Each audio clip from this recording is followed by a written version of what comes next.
নমস্কার, আমি মৌসুমী। শিলালিপিতে আপনাদের সবাইকে স্বাগত জানাই।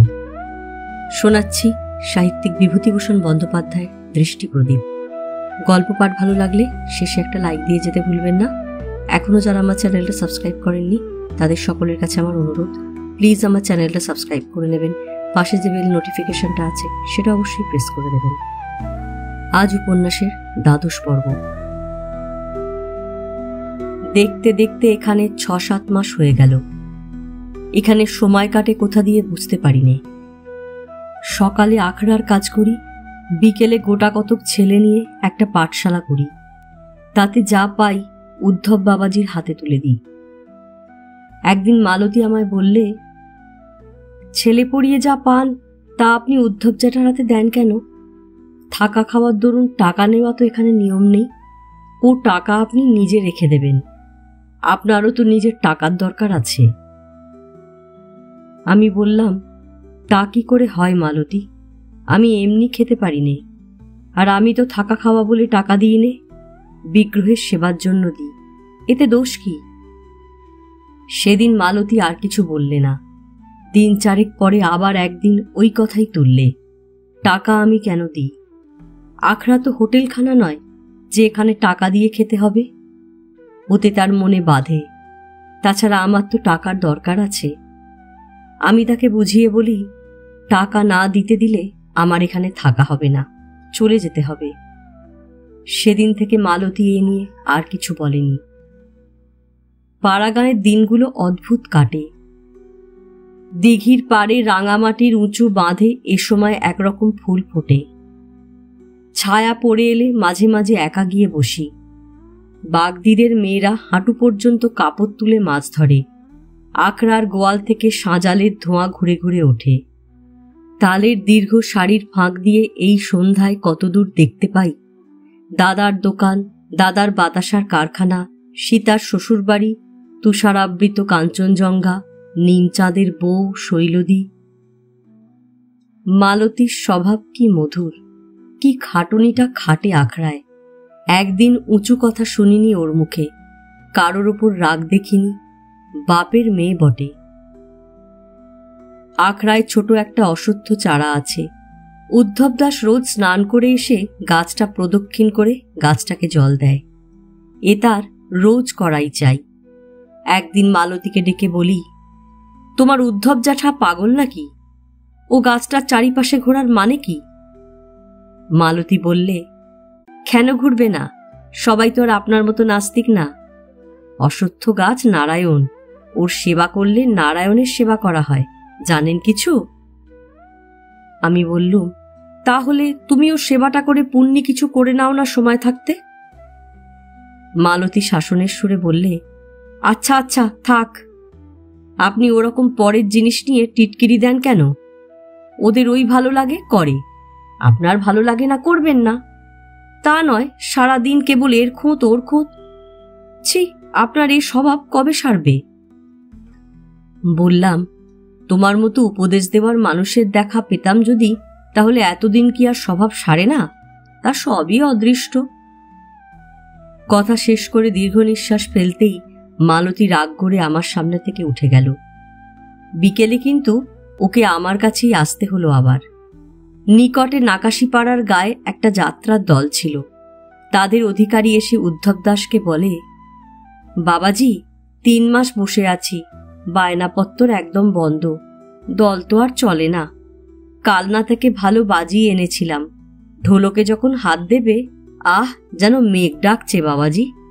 তা আপনাদের আখড়ায় একদিন শ্যামসুন্দর জিউকে শুনিয়ে দিই। কিছু খরচ দিতে হবে না, তেল তামাক আর কিছু জলখাবার। জলখাবার টাবার হবে না পালমশাই, তাছাড়া আসর খাটানো ওসব কে করে, এখন থাক। মালতী আমায় এসে বললে, উদ্ধব জ্যাঠাকে বলুন তাতে যাত্রাটা হয়। আমি জলখাবার দেব, জ্যাঠাকে সেজন্য ভাবতে হবে না।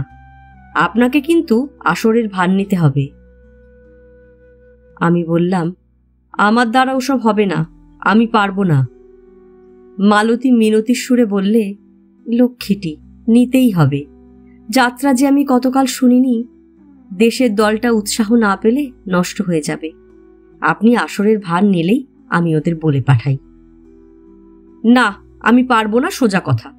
তুমি ওবেলা ওরকম রাগ করে চলে গেলে কেন? তাই রাগ হয়েছে বুঝি? কথায় কথায় রাগ। রাগ জিনিসটা তোমার একচেটে যে, আর কারো কি রাগ হতে আছে? আচ্ছা, আমি আর কখনো ওরকম করব না। আপনি বলুন ওদের, কেমন তো? যাত্রা হয়ে গেল। মালতী ওদের ছানা খাওয়ালে পেট ভরে। বললে, বাবা রাস্তা থেকে লোক ডেকে এনে খাওয়াতেন, আর আমরা মুখ ফুটে যারা খেতে চাইছে তাদের খাওয়াবো না? দলে ছোট ছোট ছেলেরা আছে, রাত জেগে চেঁচিয়ে শুধু মুখে ফিরে যাবে, এ কখনো হয়? মালতী অনেক বৈষ্ণব গ্রন্থ পড়েছে। সময় পেলেই বিকেলে আমার কাছে বই নিয়ে আসে। দুজনে পুকুর পাড়ে গাছের ছায়ায় গিয়ে বসি। আমার হয়েছে কি, সব সময় ওকে পেতে ইচ্ছে করে। নানা কথাবার্তার ছলছুতোয় ওকে বেশিক্ষণ কাছে রাখতে ইচ্ছে করে, কিন্তু বিকেলের দিকে ছাড়া সারাদিন ওর দেখা পাওয়া ভার। ওর কাছে বুদ্ধের কথা বলি, সেন্ট ফ্রান্সিসের কথা বলি, ও আমাকে শ্রী চৈতন্যের কথা, শ্রীকৃষ্ণের কথা শোনায়। একদিন হঠাৎ আবিষ্কার করা গেল মালতী বই লেখে। কি কাজে পুকুরের ঘাটে গিয়েছি দুপুরের পরে, দেখি বাঁধানো সিঁড়ির ওপর জাম গাছের ছায়ায় একখানা খাতা পড়ে আছে, পাশেই দোয়াত কলম। খাতাখানা উল্টে দেখি মালতীর হাতের লেখা। এখানে বসে লিখতে লিখতে হঠাৎ উঠে গিয়েছে। অত্যন্ত কৌতূহল হলো, না দেখে পারলাম না। প্রথমেই ওর গোটা গোটা মুক্তার ছাদে একটা সংস্কৃত শ্লোক লেখা, তারপরে রাধাকৃষ্ণের লীলা বর্ণনা, বৃন্দাবনের প্রকৃতি বর্ণনা মাঝে মাঝে। খাতার উপরে লেখা আছে পাষণ্ড দলন গ্রন্থের অনুকরণে লিখিত। দেখছি এমন সময় মালতী কোথা থেকে ফিরে এসে আমার হাতে খাতা দেখে মহা ব্যস্ত হয়ে বললে, ও কি, ও দেখছেন কেন, দিন আমার খাতা। আমি অপ্রতিভ হয়ে বললাম, এইখানে পড়েছিল, তাই দেখছিলাম কার খাতা। না, দিন, ও দেখবার জো নেই। যখন দেখে ফেলেছি তখন তার চারা নেই। কে জানতো তুমি কবি? এ শ্লোকটা কিসের? মালতী সলজ্জ সুরে বললে, চৈতন্য চরিতামৃতের। কেন দেখছেন, দিন। শোনো মালতী, লিখেছ এ বেশ ভালো কথাই, কিন্তু তোমার এ লেখা সেকেলে ধরনের। পাষণ্ড দলনের অনুকরণে বই লিখলে একালে কে পড়বে? তুমি আজকালকার কবিতার বই কিছু পড়নি বোধহয়।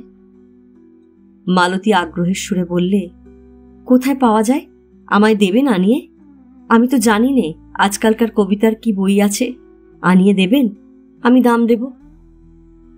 দাম দেওয়ার কথা বলাতে আমার মনে ঘা লাগল। মালতী কাছে থেকেও যেন দূরে। বড় অদ্ভুত ধরনের মেয়ে। ও একালেরও নয়, সেকালেরও নয়। এই পাড়াগাঁয় মানুষ হয়েছে যেখানে কোনো আধুনিকতার ঢেউ এসে পৌঁছয়নি, কিন্তু বুদ্ধিমতী এমন যে আধুনিকতাকে বুঝতেও দেরি হয় না।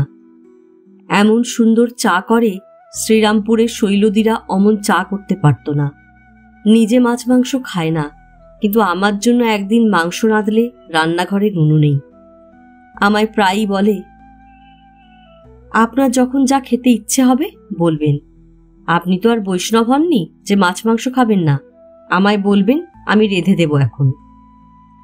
মালতী উজ্জ্বল শ্যামাঙ্গী বটে, কিন্তু বেশ সুশ্রী। ওর টান করে বাঁধা চুল ও ছেলে মানুষের মতো মুখশ্রীর একটা নবীন সতেজ সুকুমার লাবণ্য, বিশেষ করে যখন মুখে ওর বিন্দু বিন্দু ঘাম দেখা দেয়, কিংবা একটা অদ্ভুত ভঙ্গিতে মুখ উঁচু করে হাসে, তখন সে বিজয়িনী। তখন সে পুরুষের সমস্ত দেহ আত্মাকে সুন্দরী মৎস্য নারীর মতো মুগ্ধ করে কুলের কাছের অগভীর জল থেকে টেনে বহু দূরের অথৈ জলে নিয়ে যেতে পারে। কিন্তু ওর সে রূপ যখন তখন দেখা যায় না। কালে ভদ্রে দৈবাত হয়তো একবার চোখে পড়তে পারে। আমি একবার মাত্র দেখেছিলাম। সেদিন সন্ধ্যার পরে সারাদিন খর রৌদ্র ও গুমোটের পরে উত্তর পশ্চিম কোণ থেকে মেঘ জমে সারা আকাশ জুড়ে ফেললে এবং হঠাৎ ভীষণ ঝড় উঠল। আখড়ার বাইরের মাঠে কাঠ, ধান, ছোলা, তুলো সব রোদে দেওয়া ছিল, কেউ তোলেনি। আখড়ায় আবার ঠিক সেই সন্ধ্যার সময়টাতে লোকজন কেউ নেই। আমিও ছিলাম না, মাঠের মধ্যে বেড়াচ্ছিলাম। ঝড় উঠতেই ছুটে এসে দেখি মালতী একা মহা ব্যস্ত অবস্থায় জিনিসপত্র তুলছে।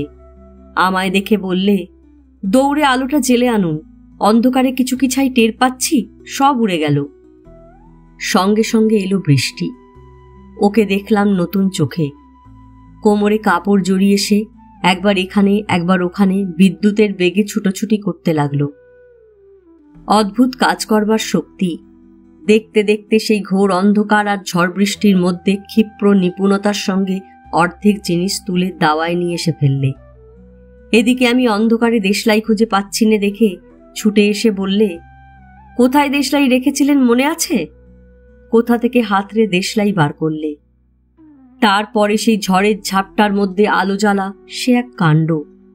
অন্ধকারে দুজনে মিলে অনেক চেষ্টার পরে শেষে ওরই ক্ষিপ্রতা ও কৌশলে আলো জ্বলল। আলো জেলে আমার হাতে দেশলাই দিয়ে আমার মুখের অসহায় ভঙ্গির দিকে চেয়ে গলা কেমন এক ধরনের উঁচু করে হেসে উঠল।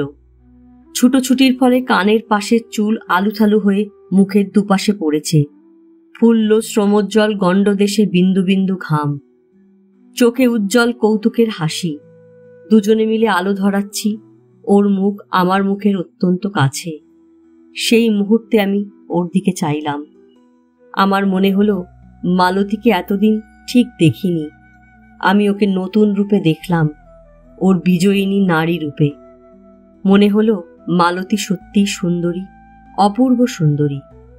কিন্তু বেশিক্ষণ দেখার অবকাশ পেলাম না ওর সে রূপ। আলো জেলেই ও আবার ছুটল এবং আমার আনাড়ি সাহায্যের অপেক্ষা না করেই বাকি জিনিস আধ ভেজা আধ শুকনো অবস্থায় অল্প সময়ের মধ্যে দাওয়া এনে জড়ো করলে। একদিন পুকুরে সকালের দিকে ঘরা বুকে দিয়ে সাঁতার দিতে দিতে মালতী গিয়ে পড়েছে গভীর জলে। সেই সময় আমিও জলে নেমেছি। আমি জানতাম না যে ও এ সময় নাইতে এসেছে, কারণ সাধারণত ও স্নান করে অনেক বেলায় আখড়ার কাজকর্ম মিটিয়ে। নাইতে নাইতে একটা অস্পষ্ট শব্দ শুনে চেয়ে দেখি মালতী নেই, তার ঘরাও নেই। আমি প্রথমে ভাবলাম মাঝ পুকুর থেকে ইচ্ছে করে ডুব দিয়েছে বোধহয়, বিশেষত সে সাঁতার জানে। কিন্তু খানিক পরে যখন ও উঠল না, তখন আমার ভয় হলো। আমি তাড়াতাড়ি সেখানটাতে সাঁতার দিয়ে গেলাম। হাতড়ে দেখি মালতী নেই।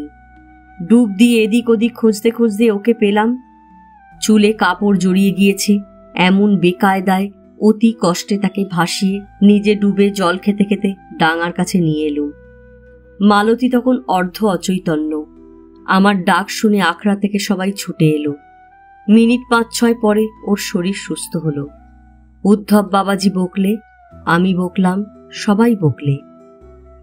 এই দিনটা থেকে ওর ওপর আমার একটা কি যেন মায়া পড়ে গেল। সেদিন সন্ধ্যাবেলা কেবলই মনে হতে লাগলো ও এখানে নিঃসহায়, একেবারে একা। ও সবার জন্য খেটে মরে। ওর বাপের ধানের জমির উপসত্ত্ব আখড়া শুদ্ধ বৈষ্ণব বাবাজিরা ভোগ করছে, কিন্তু ওর মুখের দিকে চাইবার কেউ নেই। ও সকলের ময়লা জামা কাপড় কেচে বেড়াবে, ভাত রেঁধে খাওয়াবে, সর্বরকমের সেবা করবে। ওকে ছেলে মানুষ পেয়ে সবাই ওকে মুখের মিষ্টি তোষামদে নাচিয়ে নিজেদের স্বার্থ 16 আনার ওপর 17 আনা বজায় রাখছে। কিন্তু ওর সুখ দুঃখ কেউ দেখছে? এই যে আজ পুকুরের ঘাটে ডুবে মরে যাচ্ছিল, আর একটু হলে আমি যদি না থাকতাম। ভগবান আমাকে এ কিসের মধ্যে এনে ফেললেন? এ কি জালে দিন দিন জড়িয়ে পড়ছি আমি। এদের আখড়াতে যে বিগ্রহ আছেন, তাকে এরা মানুষের মতো সেবা করে। সকালবেলা তাকে বাল্যভোগ দেওয়া হয়, দুপুরের ভোগ তো আছেই। ভোগের পর দুপুরে বিগ্রহকে খাটে শুইয়ে মশারি টাঙিয়ে দেওয়া হয়। বৈকালে বৈকালিক ভোগ দেওয়া হয়, ফল মিষ্টান্ন। রাত্রে আবার খাটে শুইয়ে মশারি টাঙিয়ে দেয়। শীতের রাত্রে বিগ্রহের গায়ে লেপ, আশেপাশে বালিশ। উদ্ধবদাস বাবাজি সেদিন লাল শালু কাপড়ের ভালো লেপ করে এনেছে বিগ্রহের ব্যবহারের জন্যে। আগের লেপটা অব্যবহার্য হয়ে গিয়েছিল। এসব পুতুল খেলা দেখলে আমার হাসি পায়। সেদিন সন্ধ্যার সময় একা পেয়ে মালতীকে বললাম, তোমাদের এতদিন হুঁশ ছিল না মালতী? ছেঁড়া লেপটা এই শীতে কি বলে দিতে ঠাকুরকে? যদি অসুখ বিসুখ হতো, এই তেপান্তরের মাঠে না ডাক্তার না কবিরাজ, দেখতো কে তখন? ছি ছি, কি কাণ্ড তোমাদের। মালতী রাগে মুখ ঘুরিয়ে চলে গেল। ও এসব কথা আর কাউকে বলে দেয় না ভাগ্যে, নইলে উদ্ধব দাস আখড়া থেকে আমায় বিদেয় দিতে একবেলাও দেরি করত না। অনেক কথা আমি বলি ওদের আখড়া সম্বন্ধে, উদ্ধব দাস সম্বন্ধে, যা অপরের কানে উঠলে আমায় অপমানিত হয়ে বিদায় হতে হতো। কিন্তু মালতী কোনো কথা কোনোদিন প্রকাশ করেনি। আজকাল মালতী আমার দিকে একটু টেনে চলে বলে সেটা অনেকের চক্ষুশূলের ব্যাপার হয়ে উঠেছে। আমি তা বুঝি। শ্রাবণ মাসের প্রথমে আমার পাঠশালা গেল উঠে, আর আমার এখানে শুধু হাতে থাকা অসম্ভব। মালতীকে একদিন বললাম, শোনো, আমি চলে যাচ্ছি মালতী। সে অবাক হয়ে বললে, কেন চলে যাবেন? কতদিন এসেছি ভাবো তো এখানে, প্রায় 10 মাস হলো। মালতী চুপ করে থেকে বললে, ঘুরে আবার আসবেন কবে? ভগবান জানেন, নাও আসতে পারে। মালতীর মুখের স্বাভাবিক হাসি হাসি ভাবটা যেন হঠাৎ নিভে গেল। বললে, কেন আসবেন না? আখড়ার কত কাজ বাকি আছে মনে নেই? ওর মুখ দেখে আমার আবার মনে হলো ওর কেউ নেই, এখানেও একেবারে একা। ওকে বোঝবার মানুষ এই গ্রাম্য অশিক্ষিত বৈষ্ণবীদের মধ্যে কে আছে? আমার কাছেই ওর যা কিছু অভিমান আবদার খাটে। ওর মধ্যে যে লীলাময়ী কিশোরী আছে, সে তার নারীত্বের দর্প গর্ব অভিমান প্রকাশ করে সুখ পায় একমাত্র আমার কাছে। আমি তা জানি। তাছাড়া ও এখনো বালিকা। ওর ওপর আমার মনে কি যে একটা অনুকম্পা জাগে। ওকে সকল দুঃখ বিপদ থেকে আড়াল করে রাখি ইচ্ছা হয়। শ্রাবণ মাসে নীল মেঘের রাশি দ্বারবাসিনীর চারিধারের দিগন্ত বিস্তৃত তালিবন শোভা মাঠের ওপর দিয়ে উড়ে যায় রোজ। আমি দিঘির ধারে দাঁড়িয়ে দাঁড়িয়ে দেখি। দেখে দেখে মনে কত কি অনির্দিষ্ট অস্পষ্ট আকাঙ্ক্ষা জাগে। মনে হয় ছোট্ট কোনো কলসসোনা গ্রাম্য নদী তীরে খড়ের ঘরে মালতীকে নিয়ে ছোট্ট সংসার পাতব। আমরা দুজনে এমনি সব বর্ষা মেদু শ্রাবণ দিনে বসে বসে কত কথা বলবো, কত আলোচনা করব। ওকে রাঁধতে দেব না, কাজ করতে দেব না, আমার কাছ থেকে উঠতে দেব না। কত বিশ্বাসের কথা, ভক্তির কথা, জ্ঞানের কথা, সাধু মহন্তের কথা, আকাশের তারাদের কথা ও আমায় বোঝাবে, আমি ওকে বোঝাবো। কিন্তু তা হবার নয়। মালতী ওর বাপের আখড়া ছেড়ে কোথাও যেতে পারবে না। আমি অনেকবার ঘুরিয়ে প্রশ্ন করে ওর মনের এই ইচ্ছা বুঝেছি। আমি ওকে চাই একান্ত আমার নিজস্বভাবে। এখানে থাকলে ও দিনে রাতে কাজে এত ব্যস্ত থাকে যে ওকে সেভাবে পাওয়া অসম্ভব। এই আখড়াই হয়েছে ওর আর আমার মধ্যে ব্যবধান। আমি এখান থেকে ওকে নিয়ে যেতে চাই। আমিও এখানে থাকতে পারবো না চিরকাল। মালতীকে ভালোবাসি, কিন্তু ওকে বিবাহ করে এই রাঢ় অঞ্চলের এক গ্রাম্য আখড়ায় চিরকাল কি করে কাটাবো বৈষ্ণবী সেজে? আমি ওকে নিয়ে যাব এখান থেকে। একদিনের ব্যাপারে মালতীকে আরো ভালো করে চিনলুম। দ্বারবাসিনী গ্রামের বৃদ্ধ শম্ভু বাড়ুজ্যে 4-5 দিনের জ্বরে মারা গেলেন। তিনি এখানকার সমাজের কাছে একঘরে ছিলেন, এটা আমি আগেই জানতাম। তার একমাত্র বিধবা কন্যাকে নিয়ে কি সব কথা নাকি উঠেছিল। তাই থেকে গ্রামে শম্ভু বাড়ুজ্যে একঘরে হন। শম্ভু বাড়ুজ্যে কোথাও যেতেন না, কারোর সঙ্গে মিশতেন না। তার হাতেও 2 পয়সা ছিল। সবাই বলতো টাকার গুমর। বেলা 5টার সময় মালতী এসে বললে, শুনেছেন ব্যাপার? শম্ভু বাড়ুজ্যেকে এখনো বের করা হয়নি। আমি এতক্ষণ ছিলাম সেখানে। সেই দুপুর থেকে একজন লোকও ওদের বাড়ির উঠোন মারায়নি। মরা কোলে মেয়েটা দুপুর থেকে বসে আছে। ওর মা তো বাতে পঙ্গু, উঠতে পারে না। আপনি আসুন, দুজনে মরা তো দোতলা থেকে নামাই, তারপর উদ্ধব জ্যাঠাকে বলেছি আখড়ার লোকজনকে নিয়ে আমাদের সঙ্গে যাবে। ব্রাহ্মণের মরা অপজ্জাতে ছুঁলে ওদের কষ্ট হবে। তাই চলুন, আপনি আর আমি আগে নামাই, তারপর আমাদেরই নিয়ে যেতে হবে অজয়ের ধারে। পারবেন তো? 3 জনে ধরাধরি করে সেই ঘোরানো ও সংকীর্ণ সিঁড়ি দিয়ে মরা নামানো। ওহ, সে এক কাণ্ড আর কি। মালতী আর শম্ভু বাড়ুজ্যের মেয়ে নীরদা একদিকে, আমি অন্যদিকে। নীরদা দেখলুম শক্ত মেয়ে, বয়সে মালতীর চেয়ে বড়। বছর 22 বয়স হবে ওর। মালতীর মতো মেয়েলি গড়নের মেয়ে নয়। শক্ত জোরালো হাত পা, একটু পুরুষ ধরনের। মালতী খুব ছুটোছুটি করতে পারে বটে, কিন্তু ওর গায়ে তেমন শক্তি নেই। নীরদার সাহায্য না পেলে সেদিন শুধু মালতীকে দিয়ে মরা নামানো সম্ভব হতো বলে মনে হয় না। শেষ পর্যন্ত গাঁয়ের লোক এলো এবং তারাই মৃতদেহ শ্মশানে নিয়ে গেল। আমিও সঙ্গে গেলুম। মেয়েদের যেতে হলো না, মালতী রইল নীরদার কাছে। নীরদা আমায় বললে, দাদা, শ্রাদ্ধের সময় কিন্তু আপনাকে সব ভার নিতে হবে। আর কারো হাতে দিয়ে আমার বিশ্বাস হবে না। রুনি তো আছেই, আপনাকে অন্য কিছু খাটাবো না। ভাঁড়ারের ভার আপনাকে হাতে নিতে হবে, নইলে এসব পাড়াগাঁয়ের ব্যাপার আপনি জানেন না। বেশ ঘটা করেই শ্রাদ্ধ হলো। মালতী বুক দিয়ে পড়ে কি খাটুনিটাই খাটলে। মালতী, তুমি আমার চোখ খুলে দিলে। ঘুম নেই, নাওয়া নেই, খাওয়া নেই, বসা নেই। কিসে কাজ সর্বাঙ্গ সুন্দর হবে, কেউ নিন্দে করবে না ওদের, কোনো জিনিস অপচয় না হয় ওদের, সেই একমাত্র লক্ষ্য। পরের কাজে এমনি করে নিজেকে ঢেলে দিতে তুমি পারো, তোমার বাবার রক্ত তোমার গায়ে বইছে বলে। নীরদাকেও চিনলুম সেদিন। রাত 10টা। রান্নাঘরের দরজার কাছে শূন্য ডালের গামলা, লুচির ধামা, ডালনার বালতির মধ্যে নীরদা দাঁড়িয়ে আছে। সারাদিন কি খাটুনি খেটেছে সে। চরকির পাক ঘুরেছে মালতীর সঙ্গে সমানে সেই সকাল থেকে। এর মধ্যে আবার পীড়িতা মায়ের দেখাশোনা করেছে ওপরে গিয়ে। ঘামে ও শ্রমে মুখ রাঙা, চুল আলুথালু হয়ে মুখের পাশে কপালে পড়েছে। আমি বাইরের কজন লোককে খাওয়াবো বলে কি আছে না আছে দেখতে রান্নাঘরে ঢুকেছি।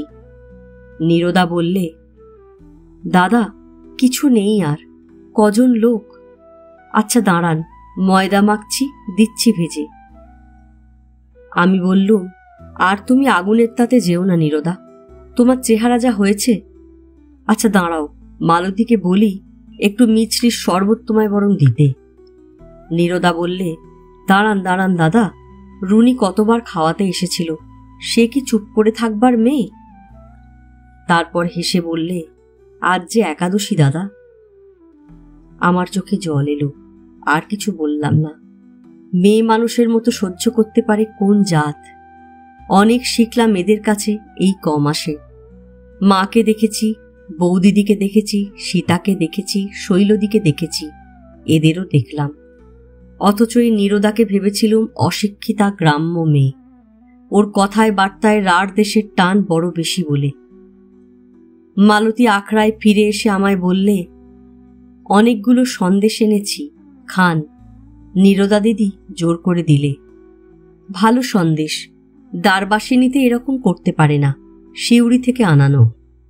তারপর কেমন এক ধরনের ভঙ্গি করে হাসতে হাসতে বললে, বসুন, ঠাঁই করে দিই আপনাকে। ও বেলা লুচি আছে, দই আছে, নীরদা দিদি একরাশ খাবার দিয়েছে বেঁধে। ওকে এত ছেলে মানুষ মনে হয় এইসব সময়। ঘরে কেউ নেই, নিঃসংকোচে আমার কাছে বসে ও আমায় খাওয়ালে। খেতে খেতে একবার ওর মুখের দিকে চাইলাম। কি অপূর্ব স্নেহ মমতা মাখা দৃষ্টি ওর চোখে। মালতীর কাছে এত ঘনিষ্ঠ যত্ন কিন্তু এই প্রথম। বললে, আমি কি আর দেখিনি যে আজ সারাদিন আপনি শুধু খেটেছেন আর পরিবেশন করেছেন? খাওয়া যা হয়েছিল ওবেলায় আপনার, তার আমি সন্ধান রাখিনি ভেবেছেন? খান না, ও লুচি কখানা খেতেই হবে। খাবো কি? লুচি গলায় আটকে যেতে লাগলো। সে কি অপূর্ব উল্লাস! আমার সারা দেহে কিসের যেন শিহরণ। আজ সারাদিন ভূতগত খাটুনির মধ্যেও মালতী দৃষ্টি রেখেছিল আমি কি খেয়েছি না খেয়েছি তার ওপর। ঘন বর্ষা নামল। সারা মাঠ আঁধার করে মেঘ ঝুপসি হয়ে উপুর হয়ে আছে। এই সব দিনে মালতীকে সর্বদা কাছে পেতে ইচ্ছে করে ঘরের কোণে বসে ওর সঙ্গে সারা দিনমান বাজে বকি। কিন্তু ও আসে না। এমনই সব বর্ষার দিনে আখড়ার যত সব খুচরো কাজেও ব্যস্ত থাকে। দু একবার যখন দেখা হয় তখন বলি, মালতী, আসো না কেন? মালতী বলে সে আসবে। তারপর 1 ঘন্টা 2 ঘন্টা কেটে যায়, ও আসে না। আমার রাগ হয়, অভিমান হয়। ও যদি আমার জন্য একটুও ভাবত তাহলে কি আর না এসে পারত? ওর কাছে কাজই বড়, আমি কেউ নই। কিন্তু হয়তো অপ্রত্যাশিতভাবে হঠাৎ মালতী এসে পড়ে, প্রায় বিকেলের দিকে, এমনকি সন্ধ্যার সময়। চুলটি টান টান করে বেঁধে, পান খেয়ে ফুল্ল ওষ্ঠাধার রাঙা করে হাসি মুখে আমার দাওয়ার সামনে এসে বলে, কি করছেন? এসো মালতী, সারাদিন দেখিনি যে। আপনার কেবল সারাদিন দেখিনি, আর এই তখন ডাকলুম, এলে না কেন? আর কেন আসো না? এইসব বাজে কথা। আসি কখন? দেখছেন তো, খেয়ে উঠেছি তো এই ঘণ্টাখানেক আগে। কাজ ছিল। কি কাজ ছিল আমি আর জানি নে মালতী। উদ্ধব বাবাজির কোণের ঘরে মেঝেতে চাটাই পেতে বসে তোমার সেই কবিতার বই লিখছিলে, আমি দেখিনি বুঝি? বেশ, দেখেছেন তো দেখেছেন। আসুন বিষ্ণু মন্দিরে সন্ধে দেখিয়ে আসি, একা ভয় করে। বাস্তবিকই আমি ওকে এক মনে বই লিখতে দেখেছিলাম, প্রায় দেখি। মালতী ঠিক পাগল। আচ্ছা, পাষণ্ড দলনের অনুকরণে লেখা ওর বই কে পড়বে, যে রাত নেই দিন নেই বই লিখছে? ওর মুখ দেখলে আমার কষ্ট হয়। ওই এক খেয়াল ওর। মালতীর সঙ্গে বিষ্ণু মন্দিরে গেলাম। মালতীর এই এক গুণ, ও যখন মেশে তখন মেশে নিঃসংকোচে, উদারভাবে। সে সম্বন্ধে কোনো বাধা বা সংস্কারও মানে না। কেন এই সন্ধ্যাতে আমার সঙ্গে একা যাবে পুকুর পাড়ের বিষ্ণু মন্দিরে, এসব নিয়ে ওর কোনো সংকোচ নেই। মন্দিরের পথে যেতে যেতে মনে হলো, মালতীকে পেয়ে আমার এই বর্ষার সন্ধ্যাটি সার্থক হলো। ওকে ছেড়ে আমি আর কিছু চাইনি। কাঞ্চন ফুলতলায় গিয়ে বললাম, সেই গানটা গাও না, সেদিন গাইছিলে গুনগুন করে। মালতী ছেলে মানুষের মতো ভঙ্গি করে বললে, উদ্ধব যেটা শুনতে পাবেন। তা পাবেন পাবেন, তবে আসুন পুকুরের ঘাটে গিয়ে বসি। মালতীর মুখে গানটা বেশ লাগে, 2-3 বার শুনলাম। আমার নয়নে কৃষ্ণ, নয়নতারা হৃদয়ে মোর রাধা পেয়ারি, আমার বুকের কোমল ছায়ায় লুকিয়ে খেলে বনবিহারী।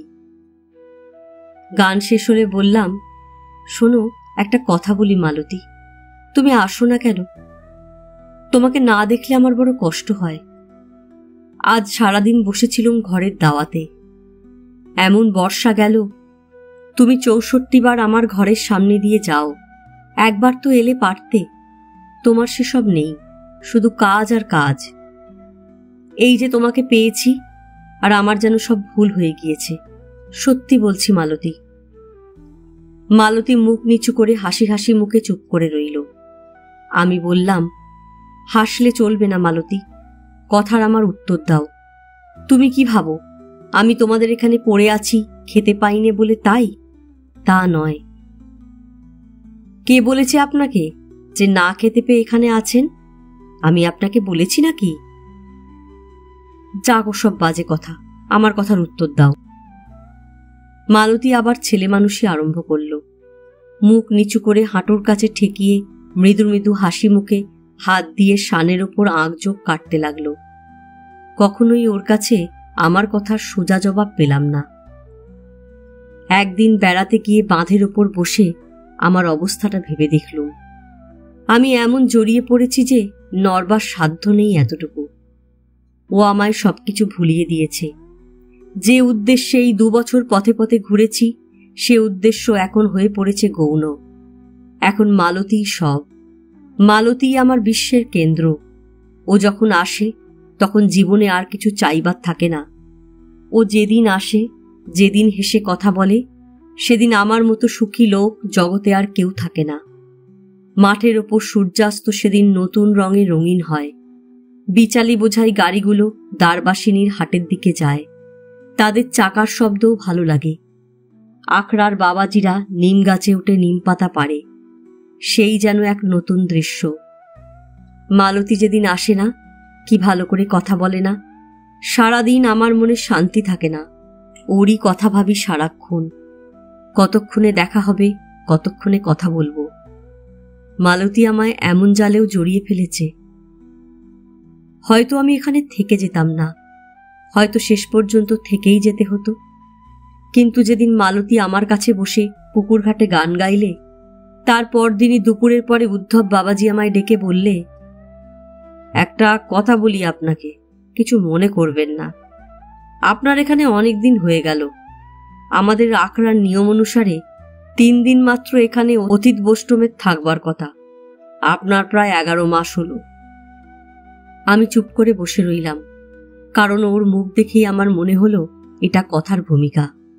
আসল কথাটা এখনো বলেনি, ঘটলও তাই। একটু ইতস্তত করে উদ্ধব বললে, তাতেও কিছু না। কি জানেন, আপনার রুনির সঙ্গেই মেলামেশাটা ভালো দেখাচ্ছে না। আপনার কাছে বসে পুকুর ঘাটে বিকেলেও গান গেয়েছিল। এ কথা নিয়ে সবাই, বুঝলেন না, মেয়ে মানুষের দুর্নাম রটতে দেরি লাগে না। আমি ওর অভিভাবক, এসব যাতে না হয় আমার দেখা উচিত বলেই আপনাকে জানাচ্ছি এ কথা। রুনিমা সেরকম মেয়ে নয়, আমি সেটা খুবই জানি, কিন্তু লোকে তো। রাগ করবেন না, ভেবে দেখুন, লোকে যদি ওর নামে 5টা কথা ওঠায় বা বলে, সেটা আমার উচিত হতে না দেওয়া নয় কি? আমি বললাম, সেটা আমার অন্যায় হয়েছে, স্বীকার করি, কিন্তু আমি ওকে বিয়ে করতে চাই। আপনি তো বলেছিলেন মালতীর যদি ইচ্ছা হয় ওর বাবার ওর ওপর আদেশ আছে, কিন্তু ওর বাবা কণ্ঠীধারী বৈষ্ণব ছিলেন। আপনি ব্রাহ্মণ বটে, বৈষ্ণব নন। তার উপর আপনি খ্রিস্টানি মতের লোক, আপনার সঙ্গে কি করে ওর বিয়ে হতে পারে? ও বৈষ্ণবের মেয়ে, বৈষ্ণবের সঙ্গেই ওর বিয়ে হবে। তবে মালতীর এতে কি ইচ্ছে জানুন। সে যদি বলে, আমার আপত্তি নেই। ওর বাবা ওরই ওপর সেভার দিয়েছিলেন। সেদিন সন্ধ্যার সময় ওকে নির্জনে পেলাম। ওকে বললাম, একটা কথা বলবো মালতী, তুমি অভয় দেবে? মালতী কৌতুকের সুরে বললে, খুব মা গো, যাত্রার দলের মতো কথা শুনে আর বাঁচি নেই। কি বলবেন বলুন না। তুমি কি চিরকাল এইভাবে জীবন কাটাবে? না, হাসি খুশি না, দরকারি কথা। সপ্তাহতেই হাসো কেন? ভেবে দেখো আমি কি বলছি। কেন, এ জায়গা কি খারাপ? এমন চমৎকার মাঠ, দিঘি। আপনি সেদিন কি কবিতাটা বলছিলেন? মালতী কথা শেষ না করেই ছেলে মানুষই হাসি শুরু করলে। আমি বললাম, না মালতী, লক্ষ্মীটি, ওভাবে কথা উড়িয়ে দিও না। আমি তোমায় চাই, তোমায় বিয়ে করে এখান থেকে নিয়ে যেতে চাই। কি বলো তুমি? মালতীর মুখের হাসি হঠাৎ বন্ধ হয়ে গেল। সে কেমন বিস্ময় বিহ্বল দৃষ্টিতে আমার দিকে চাইলে। তারপরেই তার মুখ চোখে ঘনিয়ে এলো লজ্জা। ওর এ ধরনের লজ্জা আমি কখনো দেখিনি। বেশ খানিকক্ষণ কেটে গেল, মালতীর মুখে উত্তর নেই। বললাম, ভেবে উত্তর দিও, এখনই চাইনে তোমার উত্তর। তাড়াতাড়ি কিছু না বলাই ভালো। মালতী এতক্ষণ মুখ নিচু করেছিল, এইবার মুখ তুলে কিন্তু অন্যদিকে চেয়ে বললে, কিন্তু এ জায়গা ছেড়ে যেতে হবে কেন? ছেড়ে যেতে হবে এই জন্যে মালতী, যে আমি তো তোমাকে এখানে আখড়ায় থাকতে দিতে পারবো না। আমিও এখানে চিরদিন কাটাতে পারিনি। মালতীর মুখের ভাবে আমার মনে হলো আমার মুখে এই কথা যেন ওর পক্ষে অপ্রত্যাশিত। ও কি ভেবেছে আমিও চিরকাল এই আখড়াতেই থেকে যাব? ওর মুখ দেখে মনে হলো আমার এ কথায় ও মনে বেদনা পেয়েছে। আমি কথাটা যতদূর সম্ভব নরম করতে পারা যায় করে বললাম, তুমি এখনো ছেলে মানুষ, নিজের সম্বন্ধে বিচার করে দেখতে পাবার ক্ষমতা এখনো হয়নি। তুমি একা এখানে কি করবে বলো? উদ্ধব বাবাজিও চিরকাল থাকবেন না। এই মাঠের মধ্যে আখড়ায় চিরজীবন কাটাবে একা একা? মালতী মুখ নিচু করে আস্তে আস্তে নরম সুরে বললে, বাবা মরণকালে এর ভার সঁপে দিয়েছিলেন উদ্ধব জ্যাঠার ওপর নয়, আমারই ওপর। বাবার বিষ্ণু মন্দির আমায় শেষ করে তুলতে হবে। উদ্ধব বাবাজি চিরদিন থাকবেন না বলেই তো আমার এখানে আরও থাকা দরকার। বাবার ধানের জমি 5 জনে লুটেপুটে খাবে, অথচ আখড়ার দৌড় থেকে অতিথি বৈষ্ণব গরিব লোকে ফিরে যাবে খেতে না পেয়ে। এ আমি বেঁচে থাকতে দেখতে পারবো না। তাতে কোথাও গিয়ে আমার শান্তি হবে? মালতীর মুখে এ ধরনের গম্ভীর কথা বিশেষ করে ওর নিজের জীবন নিয়ে এই প্রথম শুনলাম। সব জিনিস নিয়ে ও হালকা হাসি ঠাট্টা করে উড়িয়ে দেয়, এই ওর স্বভাব। ও এ ধরনের কথা বলতে পারে তা আমি ভাবিনি। বললাম, মালতী, এটা কি তোমার মনের কথা? জীবনটা এই করে কাটাবে? এতেই শান্তি পাবে? আমি যে প্রস্তাব করেছি তাতে তুমি তাহলে রাজি নও?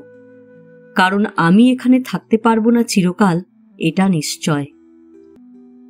শেষ কথাটা বলতে আমার বুক বেদনায় টনটন করে উঠল, তবুও বলতে হলো। মালতী অনেকক্ষণ বিমুখী হয়ে বসে রইল। কাপড়ের একটা আঁচল পাকিয়ে অন্যমনস্কভাবে ছেলে মানুষের মতো সেটা নিয়ে নাড়াচাড়া করলে অনেকক্ষণ। আমার মনে হলো ও হয়তো কাঁদছে, নয়তো কান্না চেপে রাখবার চেষ্টা করছে। তারপরে আমার দিকে একবার চেয়েই আবার মুখ ফিরিয়ে বললে, কি করব বলুন? আমার অদৃষ্টে ভগবান এই লিখেছেন, এই আমায় করতে হবে।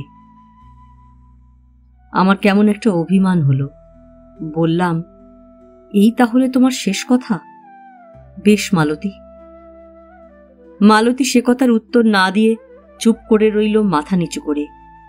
আবার আমার মনে হলো ও কাঁদছে, কিংবা কান্না চেপে রাখবার চেষ্টা করছে।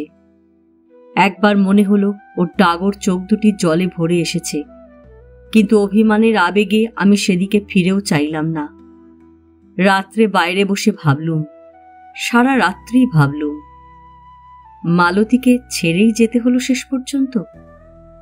ও না একদিন আমায় বলেছিল, আখড়ায় কত কাজ বাকি আছে মনে নেই? আমার ওপর কিসের দাবিতে এ কথা বলেছিল? সে দাবি অগ্রাহ্য করে নিষ্ঠুরভাবে চলে যাব? যদি না যাই তবে এখানে আখড়ার মহন্ত সেজে চিরকাল থাকতে হবে। এই গ্রাম্য বৈষ্ণবদের সংকীর্ণ গণ্ডি ও আচার সংস্কারের মধ্যে নিজেকে জড়িয়ে ফেলতে হবে। নিস্তব্ধ তারাভরা রাত্রি, দিঘির পাড় থেকে হু হু হাওয়া বইছে। নীল আকাশের দেবতা, যার ছবি এই বিশাল মাঠের মধ্যে সন্ধ্যার মেঘে, কালবৈশাখীর ঝোড়ো হাওয়ায়, এই রকম তারাভরা অন্ধকার আকাশের তলে কতবার আমার মনে এসেছে, তাকে পাওয়া আমার হঠাৎ ফুরিয়ে না যায়। যে দেবতা সকল ধর্মের অতীত, দেশকালের অতীত, যার বেদি যেমন এই পৃথিবীতে মানুষের বুকে, তেমনি ওই শাশ্বত নীলাকাশে অনন্ত নক্ষত্র দলের মধ্যে, মর্তে ও অমর্তে তাঁর বীণার দুই তার।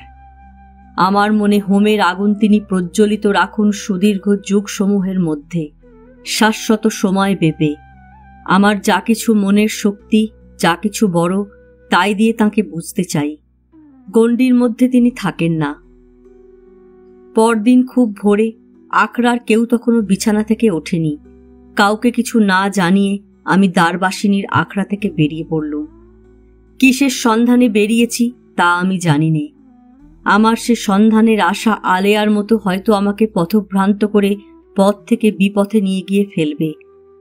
শুধু আমি এইটুকু বুঝি যে কোনো গণ্ডির মধ্যে আবদ্ধ হয়ে থাকলে আমার চোখের অস্বচ্ছ দৃষ্টির সামনে তার প্রবুদ্ধমান রূপ ক্ষীণ হয়ে আসবে। আমার কাছে সেই সন্ধানই সত্য, আর সব মিথ্যে, সব ছায়া। লোচন দাসের আখড়া ছেড়ে বেরিয়ে পড়লাম। কোন দিকে যাব তার কিছুই ঠিক নেই। বর্ষাকাল কেটে গিয়েছে, আকাশ নির্মল। শরতের সাদা লঘু মেঘখণ্ড নীল আকাশ বেয়ে উড়ে চলেছে। মণিহারি ঘাটের কাছে গঙ্গা পার হবার সময় দেখলুম গঙ্গার চরের কাশ বনে কি অজস্র কাশফুলের মেলা। খানিকটা রেলে, খানিকটা পায়ে হেঁটে এলাম কহলগাঁয়ে। গঙ্গার ধারের নির্জন স্থানটি বড় ভালো লাগলো। স্টেশনের কাছেই পাহাড়, সামনে যে পাহাড়টা তার উপরে ডাক বাংলো। এখানে একটা রাত কাটালাম। ডাক বাংলোর কাছে কি চমৎকার এক প্রকার বন্য ফুল ফুটেছে। জ্যোৎস্না রাত্রে তার সুগন্ধে ডাক বাংলোর বারান্দা আমোদ করে রেখেছে। একদিন কহলগাঁয়ের খেয়াঘাটে শুনলাম ক্রোশখানেক দূরে গঙ্গার ধারে বটেশ্বরনাথ পাহাড়ে একজন সাধু থাকেন। একখানা নৌকা ভাড়া করে বেরিয়ে পড়লাম। বটেশ্বরনাথ পাহাড় দূর থেকে দেখেই আমার মনে হলো এমন সুন্দর জায়গা আমি কমই দেখেছি। এখানে শান্তি ও আনন্দ পাব। গঙ্গার ধারে অনুচ্চ ছোট পাহাড়, পাহাড়ের মাথায় জঙ্গল, নানা ধরনের বুনো গাছ, এক ধরনের হলদে পাপড়ি বড় বড় ফুল ফুটেছে পেয়ারা গাছের মতো গাছে, নাম জানি নে। একটা বড় গুহা আছে পাহাড়ের দক্ষিণ দিকের ঢালুতে জঙ্গলের মধ্যে। গুহার মুখের কাছে প্রাচীন একটা বট গাছ, বড় বড় ঝুড়ি নেমেছে, ঘন ছায়া, পাকা বটফল তলায় পড়ে আছে রাশি রাশি। সাধুটির সঙ্গে আলাপ হলো। বাড়ি ছিল তার মাদ্রাজে, কিন্তু কথাবার্তায় চেহারায় হিন্দুস্থানি। সাধুটি খুব ভালো লোক, লম্বা চওড়া, কথা নেই মুখে। বাঙালি বাবু দেখে খুব খাতির করলেন। নিজে কাঠ কুড়িয়ে এনে চা করে খাওয়ালেন। আমার সম্বন্ধে দু একটা কথা জিজ্ঞেস করলেন। বললেন, আপনি এখানে যতদিন ইচ্ছে থাকুন, এখানে খরচ খুব কম। আমি এর আগে মুঙ্গেরে কষ্টহারিণীর ঘাটে ছিলাম। শহর বাজার জায়গা, এত খরচ পড়ত যে টিকতে পারলাম না। তাও বটে, আর দেখুন বাবুজি, সাধুরা চিড়িয়ার জাত। আজ এখানে, কাল ওখানে, এক জায়গায় কি ভালো লাগে বেশি দিন? লোকজন বিশেষ নেই, স্থানটি অতিশয় নির্জন, কথা বলবার লোক নেই, তার প্রয়োজনও বোধ করি নেই বর্তমানে। সারাদিনের মধ্যে সন্ধ্যার সময় সাধুজির সঙ্গে বসে একটু আলাপ করি। এতদিন কোথাও যে শান্তি পাইনি, এখানে তার দেখা মিলেছে। একদিন পাহাড়ের ওপরে বেড়াতে বেড়াতে জঙ্গলের মধ্যে একটা সুঁড়ি পথ পেলাম। পাহাড়ের গা কেটে পথটা করা হয়েছে। ডাইনে উঁচু পাহাড়ের দেওয়ালটা, বাঁয়ে অনেক নিচে গঙ্গা। ঢালটাতে চামেলির বন, একটা প্রাচীন পুষ্পিত বকাইন গাছ পথের ধারে। কিছু দূর গিয়ে দেখি পাহাড়ের গায়ে খোদাই করা কতগুলি বৌদ্ধ দেবদেবীর মূর্তি। গভর্নমেন্টের নোটিশ টাঙানো আছে, এই মূর্তিগুলো কেউ নষ্ট করতে পারবে না, ইত্যাদি। আমি জানতাম না এদের অস্তিত্ব। জায়গাটা অতি চমৎকার। সূর্যাস্তের সময় সেদিন পীর পৈতির অনুচ্চ শৈলমালার ওপরের আকাশটা লাল হয়ে উঠল। গঙ্গার বুকে আকাশ জোড়া রঙিন মেঘমালার ছায়া। খোদাই করা দেবদেবীর মূর্তি গোধূলির চাপা আলোয় কেমন একটা অনির্দেশ্য শ্রী ধারণ করেছে। সে শ্রী বড় অদ্ভুত। কোনো মূর্তির নাক ভাঙা, কোনোটার নাক নেই। বেশিরভাগ মূর্তিরই মুখ খসে গিয়েছে। কিন্তু গোধূলির রক্তপিঙ্গল আকাশের ছায়ায় যক্ষিণী যেন জীবন্ত হয়ে উঠল। পাথরে কাটা পিন ও স্তনযুগল যেন রক্ত মাংসের বলে মনে হল। লুম্বিনী উদ্যানের ছায়া তরুমূলে শায়িতা আসন্ন প্রসবা মায়াদেবীর চোখের পলক যেন পড়ে পড়ে। তারপর চামেলির বন কালো হয়ে গেল। গঙ্গার বুকে নোঙর করা বড় বড় কিস্তির মাঝিরা হনুমানজির ভজন গাইতে শুরু করে দিলে। পাহাড়ের পূর্ব দিকে ছোট্ট কেওলিন খনিটাতে মজুরদের ছুটির ঘণ্টা পড়ল। আমি তখনও অবাক হয়ে দাঁড়িয়েই আছি। রাঢ় দেশের মাঠে সেই খালের ধারে তালবনে সেদিন যে অদ্ভুত ধরনের শান্তি ও আনন্দ পেয়েছিলুম, সেটা আবার পাবার আশায় কতক্ষণ অপেক্ষা করলুম, কিন্তু পেলাম কই। তার বদলে একটা ছবি মনে এলো। আমি জানি এসব কথা বলে কি কিছু বোঝানো যায়?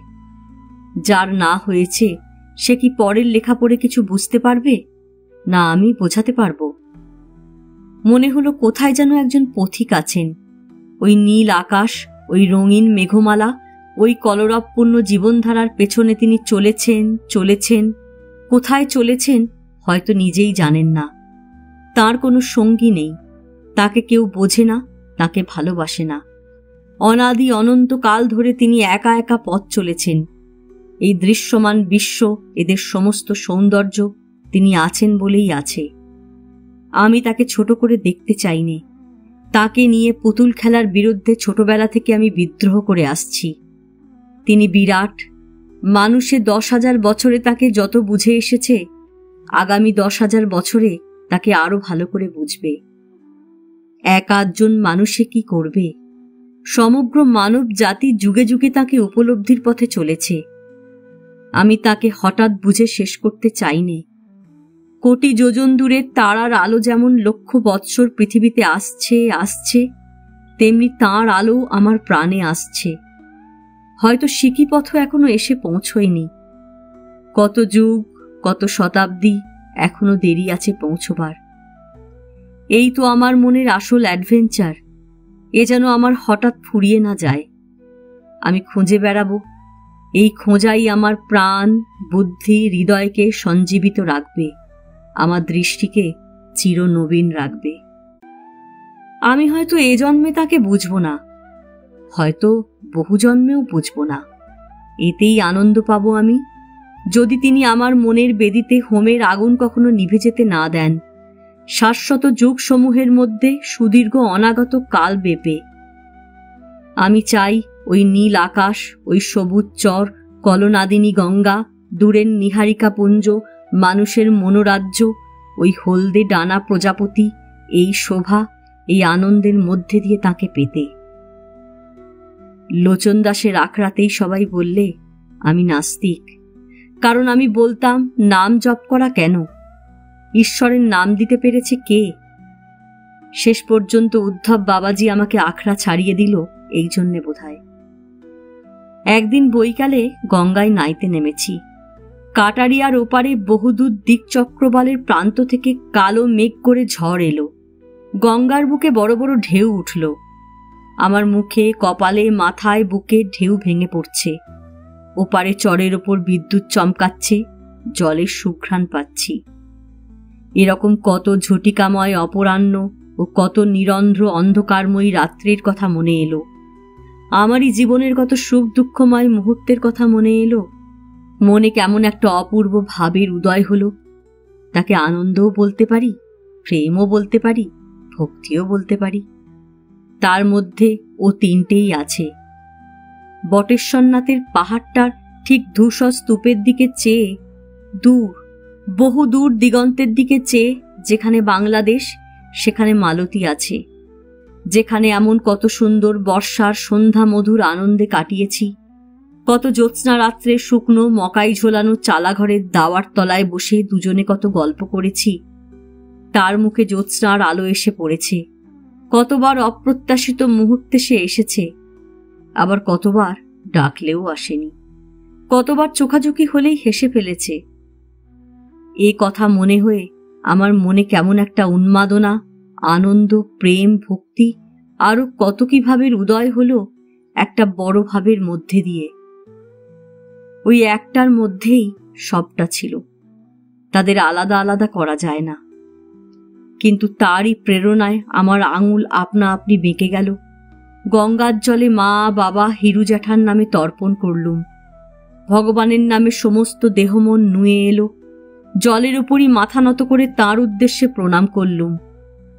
সীতার জন্য করুণ সহানুভূতিতে চোখে জল এলো। হঠাৎ ঘোর বৈষয়িকতার জন্য জ্যাঠামশাইয়ের প্রতি অনুকম্পা হলো।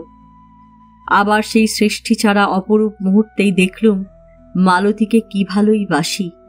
মালতীর সহায়হীন, সম্পদহীন, ছন্নছাড়া মূর্তি মনে করে একটা মধুর স্নেহে তাকে সংসারের দুঃখ কষ্ট থেকে বাঁচাবার আগ্রহে, তাকে রক্ষা করবার, আশ্রয় দেবার, ভালোবাসার, ভালো করবার, তার মনে আনন্দ দেবার, তার সঙ্গে কথা বলবার আকুল আগ্রহের সমস্ত মন ভরে উঠল। কি জানি সে মুহূর্ত কি করে এলো। সেই মেঘান্ধকার বর্ষণমুখর সন্ধ্যাটিতে সমস্ত বিশ্ব প্রকৃতি যেন সেই মহা মুহূর্তে আমার মধ্যে দিয়ে তার সমস্ত পুলকের, গৌরবের, অনুভূতির সঞ্চয়হীন বিপুল আত্মপ্রকাশ করলে। সেদিন দেখলুম ঈশ্বরের প্রতি সত্যিকার ভক্তির প্রকৃতি মালতীর প্রতি আমার ভালোবাসার চেয়ে পৃথক নয়। ও একই ধরনের, একই জাতীয়। যেখানে হৃদয়ের সহানুভূতি নেই, ভালোবাসা নেই, সেখানে ঈশ্বরও নেই। ভগবানের প্রতি সেদিন যে ভক্তি আমার এলো, তা এলো একটা অপূর্ব আনন্দের রূপে। সত্যিকার ভক্তি একটা জয় অফ লাইফ। আত্মা, দেহ, মন সেখানে আনন্দে, মাধুর্যে আপ্লুত হয়ে যায়। ঠিক মালতী আমাকে ভালোবেসেছে বা আমি মালতীকে ভালোবেসেছি এই ভেবে যেমন হয় তেমনি। কোনো পার্থক্য নেই, একই অনুভূতি, দুটো আলাদা আলাদা নাম মাত্র। এতেও মন অবশ হয়ে যায় আনন্দে, ওতেও। উপলব্ধি করে বুঝলুম, যদি কেউ আমাকে আগে এসব কথা বলতো আমার কখনোই বিশ্বাস হতো না, হওয়া সম্ভব নয়। সাধুজি সন্ধ্যাবেলা রোজ ধর্মকথা পড়েন।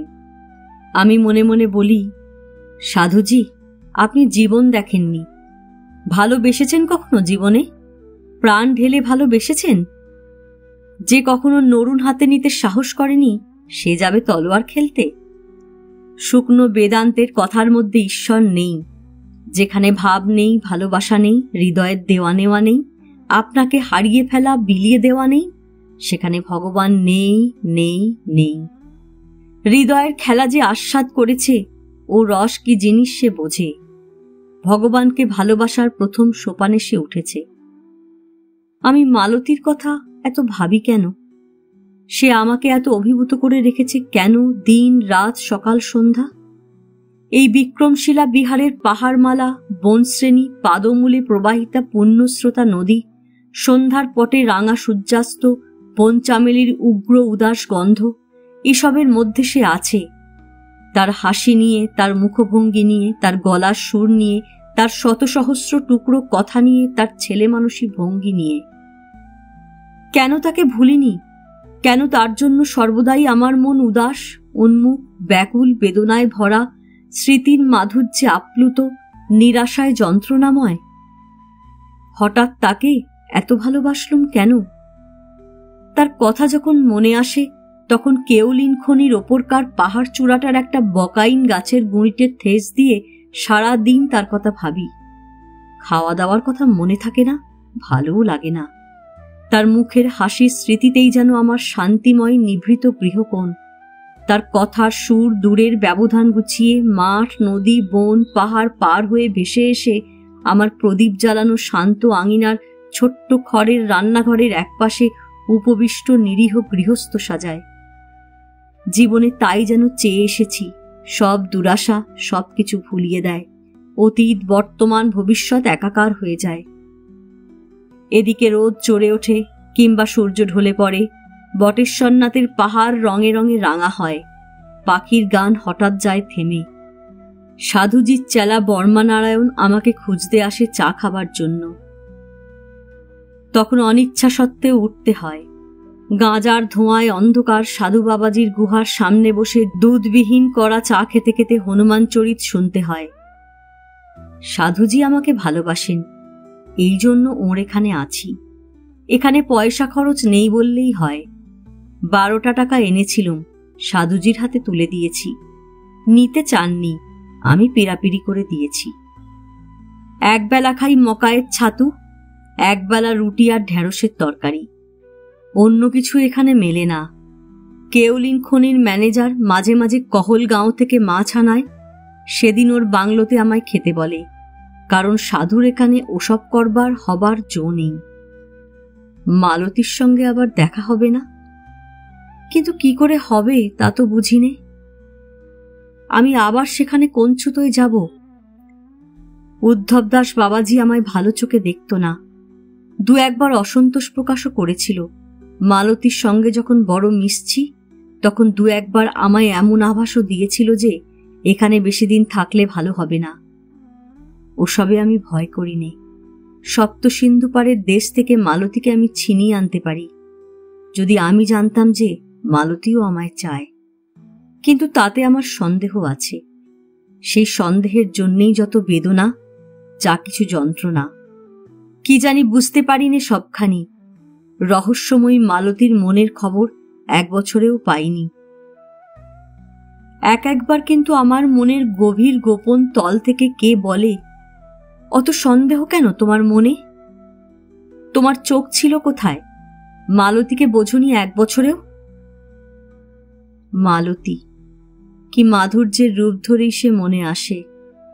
তার কথা যখনই ভাবি, অস্ত আকাশের অপরূপ শোভার পাহাড়ের ধূসর ছায়ায়, গঙ্গার কলতানের মধ্যে, ওপারের খাসমহলের চরে কলাইওয়ালির মাথায় কলাইয়ের বোঝা নিয়ে ঘরে ঘরে যখন ফেরে, যখন সাদা পাল তুলে বড় বড় কিস্তি কহলগাঁয়ের ঘাট থেকে বাংলাদেশের দিকে যায়, কিংবা যখন গঙ্গার জলের রঙিন মেঘের ছায়া পড়ে, খেয়ার মাঝিরা নিজেদের নৌকাতে বসে বিকট চিৎকার করে ঠেঠ হিন্দিতে ভজন গায়।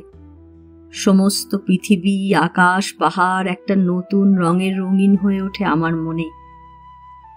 ওই দূর বাংলাদেশের এক নিভৃত গ্রামের কোন কোণে মালতী আছে। যখন আবার বর্ষা নামে, খুব ঝড় ওঠে, কিংবা পুকুরের ঘাটে একা গা ধুতে যায়, কি বিষ্ণু মন্দিরে প্রদীপ দেখায় সন্ধ্যায়, আমার কথা তার মনে পড়ে না? আমার তো পড়ে, সবসময় পড়ে। তার কি মনে পড়ে না? মালতীকে নিয়ে মনে কত ভাঙা গড়া করি, কত অবস্থায় দুজনকে ফেলি মনে মনে, কত বিপদ থেকে তাকে উদ্ধার করি। আমার অসুখ হয়, সে আমার পাশে বসে না ঘুমিয়ে সারা রাত কাটায়।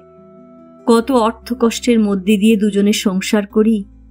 সে বলে, ভেবো না লক্ষ্মীটি, মদনমোহন আবার সব ঠিক করে দেবেন।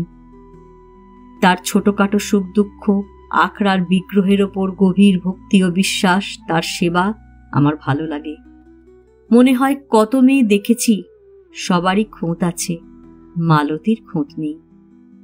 আবার মেয়েরা যেখানে বেশি রূপসী, সেখানে মনে হয়েছে এত রূপ কি ভালো। মালতীর স্নিগ্ধ শ্যামল সুকুমার মুখের তুলনায় এদের এত নিখুঁত রূপ কি উগ্র ঠেকে। মোটের ওপর যেদিক দিয়েই যাই সেই মালতী। একবার মনকে বোঝাই, মালতীর জন্য অত ব্যস্ত হওয়া দুঃখ বাড়ানো ছাড়া আর কি। তাকে আর দেখতেই পাবো না, তাদের আঁকড়াতে আর যাওয়া ঘটবে না। স্বপ্নকে আঁকড়ে থাকি কেন? কিন্তু মন যদি অত সহজে বুঝত। মালতী একটা মধুর স্বপ্নের মতো, বেদনার মতো, কতদিন কানে শোনা গানের সুরের মতো উদয় হয়। তখন সবই সুন্দর হয়ে যায়, সবাইকে ভালোবাসতে ইচ্ছা করে। সাধুর বকুনি, পাণ্ডা ঠাকুরের জ্ঞাতি বিরোধের কাহিনী, অর্থাৎ কি করে ওর জাটতুতো ভাই ওকে ঠকিয়ে এতদিন বটেশ্বর শিবের পাণ্ডাগিরি থেকে ওকে বঞ্চিত করে রেখেছিল, তার সুদীর্ঘ ইতিহাস সব ভালো লাগে। কিন্তু কোনো কথা বলতে ইচ্ছা করে না তখন। ইচ্ছা হয় শুধু বসে ভাবি ভাবি, সারা দীর্ঘ দিনমান ওরই কথা ভাবি। বটেশ্বরনাথ পাহাড়ের দিনগুলো মনে আমার অক্ষয় হয়ে থাকবে। রূপে, বেদনায়, স্মৃতিতে, অনুভূতির কানায় কানায় ভরা সেসব কি অপূর্ব দিন।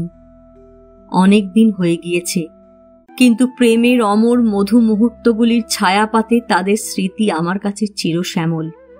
শরতের দুপুরে নিভৃত বননিবিড় অধিত্যকায় চুপ করে ঝরা পাহাড়ি কুর্চি ফুলের শয্যায় বসে চারিদিকে রৌদ্রদীপ্ত পাহাড় শ্রেণীর রূপ ও শরতের আকাশে সাদা সাদা মেঘখণ্ডের দিকে চেয়ে চেয়ে মালতীর ভাবনাতে সারাদিন কাটিয়ে দিতাম। তিনটাঙার মাঠে বটগাছের সবুজ মগডালে সাদা সাদা বকের শাড়ি বসে আছে, যেন সাদা সাদা অজস্র ফুল ফুটে আছে। কত কি রং! প্রথমে মাটির ধূসর রং, তারপর কালো সবুজ গাছপালা, তার ওপরের পর্দায় নীলকৃষ্ণ পাহাড়, তার ওপরে সুনীল ও সাদা মেঘস্তূপ, সকলের নিচে কুলে কুলে ভরা গৈরিক জলরাশি। কিসে যেন পড়েছিলুম ছেলেবেলায় মনে পড়ে। অলসে বহে তটিনী নীর, বুঝি দূরে, অতি দূরে সাগর, তাই গতি মন্থর, শ্রান্ত শান্ত পদসঞ্চার ধীর। আগে প্রেম কাকে বলে তা জানতাম না, জীবনে তাকে দিতে পারে তা ভাবিওনি কোনোদিন। এখন মনে হয় প্রেমই জীবনের সবটুকু। স্বর্গ কবির কল্পনা নয়, স্বর্গ এই পিয়ালতলায়, স্বর্গ তার স্মৃতিতে। নয়তো কি এত রূপ হয় ওই শিলাস্ত্রিত অধিত্যকার, ওই উচ্চ মেঘ পদবীর, ওই পুণ্যসলীলা নদীর, ওই বননীল দিগন্ত রেখার? দিনে রাতে মালতী আমায় ছাড়ে কখন?